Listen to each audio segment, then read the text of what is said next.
یہ تو تمہارا روز کا ڈرامہ بن گیا ہے۔ اب تو روزانہ ہمیں ایک نئی قسط دیکھنے کو ملتی ہے۔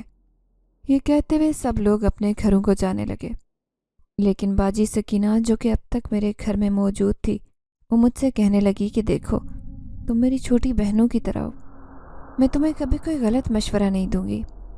میں زاروں قطار رو رہی تھی اور باجی سکینہ سے کہنے لگی ایسا کیا کروں کہ سب معاملات ٹھیک ہو جائیں۔ تبھی باجی سکینہ نے کچھ تلخ لہجے میں مجھ سے کہا، جب میں تمہاری ماں اور تمہیں سمجھاتی تھی کہ شاکر اچھا انسان نہیں ہے، اس سے شادی مت کرو، تب تم دونوں کو میری بات سمجھ نہیں آتی تھی۔ اب بھگتو، شاکر نے جو کمیٹی ڈالی ہے وہ کھولے بغیر تو وہ سکھ کا سانس نہیں لے گا۔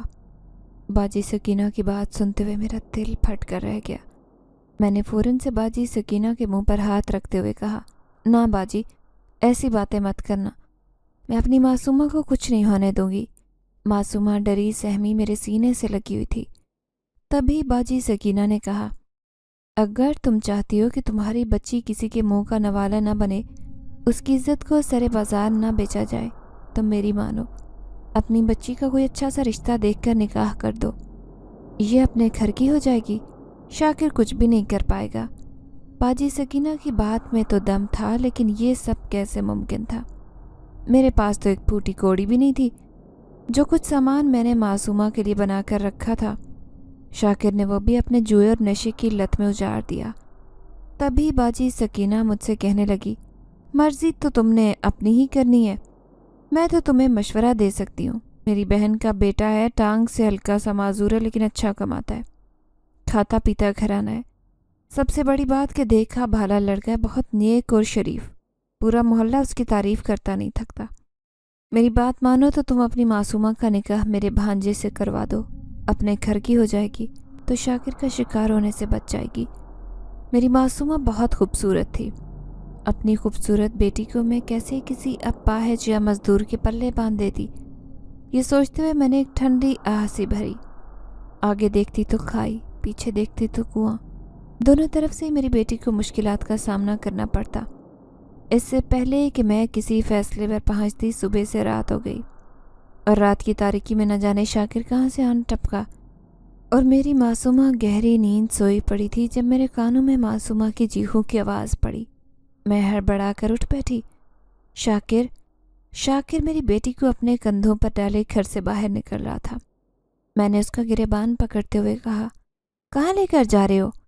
میری بچی کو چھوڑ دو میری بچی کو، میں تمہاری جان لے لوں گی۔ شاکر، میں نے کہا ہے میری معصومہ کو چھوڑ دو۔ اس سے پہلے کہ میں اس سے اپنی بچی کا وجود چھڑوا پاتی، اس کے ساتھ آئے ایک دوست نے مجھے اپنی طرف کھینچتے ہوئے مضبوطی سے تھام لیا اور سنسنی خیز مسکراہٹ اپنے چہرے پر سجائے ہوئے مجھ سے کہنے لگا، پریشان کیوں ہوتی ہو بھابھی جان؟ میں بتاتا ہوں کہ استاد تمہاری بیٹی کو کہاں لے کر جا رہا ہے۔ استاد تمہاری بیٹی کو بیچنے کے لیے لے کر جا رہا ہے۔ استاد اس خوبصورت نگینے کو بیچ کر اپنا سارا نیا اور پرانا حساب کلیئر کرے گا، اور اس کے بعد وہ مجھے اس کا ساتھ دینے کے لیے ایک بڑی سی پارٹی دے گا جس میں شراب ہی شراب ہوگی۔ اس کی بات سنتے ہوئے میں نے شاکر سے چلا کر کہا، شاکر، چھوڑ دے میری بچی کو، اگر میری معصومہ کو کچھ بھی ہوا تو یہ بات یاد رکھنا، میں تمہیں زندہ نہیں چھوڑوں گی۔ میں اسے للکار رہی تھی، جبکہ میں تو اس کا بال تک بانکا نہیں کر سکتی تھی۔ میں بے بس اور لاچار ماں تھی جو اپنی بچی کو اپنی آنکھوں کے سامنے برباد ہوتا دیکھ رہی تھی۔ معصومہ کے سر سے دوپٹہ کھینچ لیا گیا، اسے بیچ چوراہے میں نیلامی کے لیے کھڑا کر دیا گیا۔ محلے کا کوئی بھی آدمی آگے بڑھ کر میری بچی شاکر کے چنگل سے چھڑوا نہیں پا رہا تھا، کیونکہ شاکر محلے کے نامور گنڈوں کے ساتھ آیا تھا۔ ان گنڈوں سے پورا محلہ خوفزدہ رہتا۔ ان سب لوگوں نے مل کر معصومہ کی بولی لگانا شروع کر دی۔ یہ منظر دیکھتے ہوئے مجھ پر کپ کپی طاری ہو گئی۔ میں آسمان کی طرف دیکھتے ہوئے ہاتھ اٹھائے پروردگار کو پکارنے لگی۔ جیسے ہی میں نے مدد کے لیے دعا کی، میں دعا کرتے کرتے بے ہوش ہو گئی۔ کچھ دیر بعد جب مجھے ہوش آیا تو سامنے کا منظر دیکھتے ہوئے میں حیران رہ گئی۔ تیز طوفان نے شاکر اور اس کے ساتھیوں کو آ گھیرا تھا۔ مٹی نے پورے ماحول کو آلودہ کر دیا تھا۔ کسی انجانی طاقت نے بری طرح سے شاکر کو اپنے شکنجے میں لے رکھا تھا۔ وہ تکلیف میں چیخ چلا رہا تھا کہ کوئی مجھے بچائے، مجھے آزاد کروائے، لیکن خوف کے مارے کوئی بھی اس کے نزدیک نہیں جا رہا تھا، کیونکہ کسی انجانی سی طاقت نے اسے ہوا میں الٹا لٹکا رکھا تھا۔ ہر بندہ اسے دیکھتے ہوئے خوف زدہ ہو رہا تھا، سب اس سے دور دور بھاگ رہے تھے، اس کے ساتھی اسے چھوڑ کر بھاگ نکلے تھے۔ شاکر کو بہت بری طرح سے پیٹا جا رہا تھا، لیکن یہ سب کچھ کون کر رہا تھا دکھائی نہیں دے رہا تھا۔ شاکر کی تکلیف بھری آوازیں سب کا دل دہلا رہی تھی۔ ہر طرف ایک خوفناک سا منظر دکھائی دینے لگا تھا۔ تب ہی معصومہ دوڑتے ہوئے میرے سینے سے آ لگی اور مجھ سے کہنے لگی کہ اماں، آپ کی دعا رنگ لے آئی ہے۔ دیکھو اماں، آپ نے جسے پکارا تھا اس نے ہمارے لیے ایسا مسیحا بھیجا جو ہمیں اس مطلب پرست انسان کے چنگل سے بچا لے گا۔ میں یہ سارا منظر دیکھتے ہوئے سکتے میں تھی، سمجھ سے بالا تر تھا کہ یہ کون سی طاقت ہے جو میرا بدلہ شاکر سے لے رہی تھی۔ میری بیٹی میرے پاس واپس آ چکی تھی۔ اچانک سے خوبصورت نوجوان سفید لباس میں میرے قریب آ کھڑا ہوا۔ وہ ایک عجیب و غریب قسم کی کشش رکھتا تھا۔ میں اور معصومہ اسے دیکھتے ہوئے خوف زدہ ہونے لگی۔ تبھی اس نے کہا، گھبراؤ مت، میں ایک جن زادہ ہوں اور تمہارے بلانے پر آیا ہوں۔ میں تم دونوں کو نقصان نہیں پہنچا سکتا۔ میں ایک نیک جنات کی فیملی سے تعلق رکھتا ہوں۔